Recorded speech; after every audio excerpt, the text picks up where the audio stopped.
Good morning. I'm Lynne Richmond, the Communications and Public Affairs Specialist at the Advisory Council on Historic Preservation. I'm here today with Stephanie Paul. She's the Executive Director of the National Alliance of Preservation Commissions.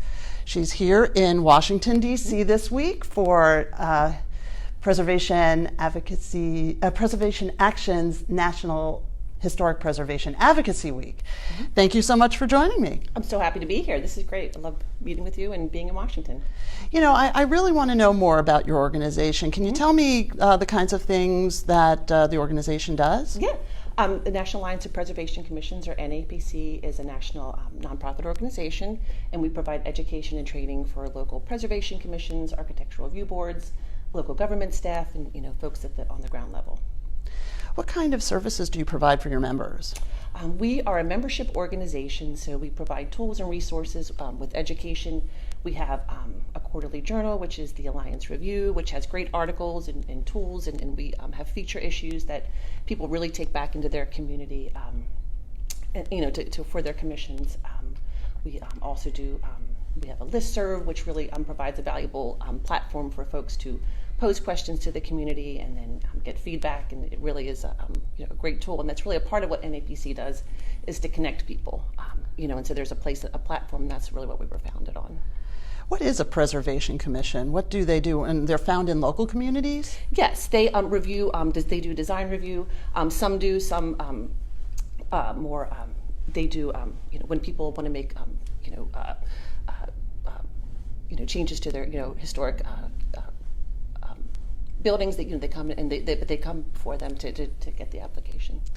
All right. So you mentioned training. What kind of trainings does NAPC provide? Yes, our signature training is CAMP, which is the Commission Assistance Mentoring Program, and that is a great resource. We provide training to the local commissions where we on things such as legal preservation issues, standards and guidelines. We do on survey, outreach, preservation planning, and so we have about 35 trainers across the country that work for us, and they go into these communities. So I'm sorry, you were talking about the board, your NAPC board, met yesterday, and our chairman, Amy Giorgiani, spoke with your board. Can you tell me what happened there? Yeah, no, we were very happy and honored to have Chair Giorgiani come in, and so she came and spoke to us. Really kind of wanted to find out about what our board does and our members, do a little bit more and kind of find out how the ACHP can be a resource to NAPC, but also what NAPC can provide as a local voice for preservation commissions as well. So that's something. So it's nice to kind of see how we can work together.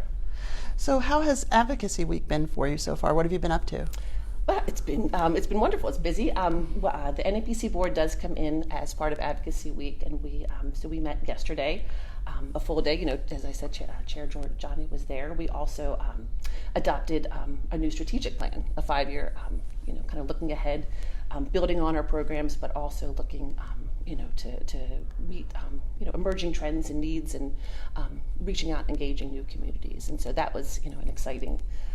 To get that, we've been working hard, as anybody who's ever done a strategic plan knows how that can be. So we're glad to have that adopted, and then the rest of the week we're going to be doing Hill visits, participating in Advocacy Week and the events and other partner meetings such as NICSHPO, and the ACHP is having their business meeting at the end of the week, so that'll cap it off.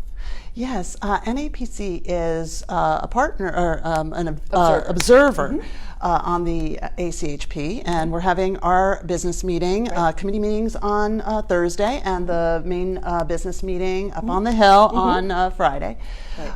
How important is it to NAPC, ACHP, all of the historic preservation organizations to partner? How important are these partnerships? No, I think partnerships really are everything. With our different groups, we all have our own mission, but we really have a kind of a common goal is with historic preservation. So it's helpful to have the tools and the partnerships, whether it's the ACHP, the National Park Service. We do a number of partnerships with them.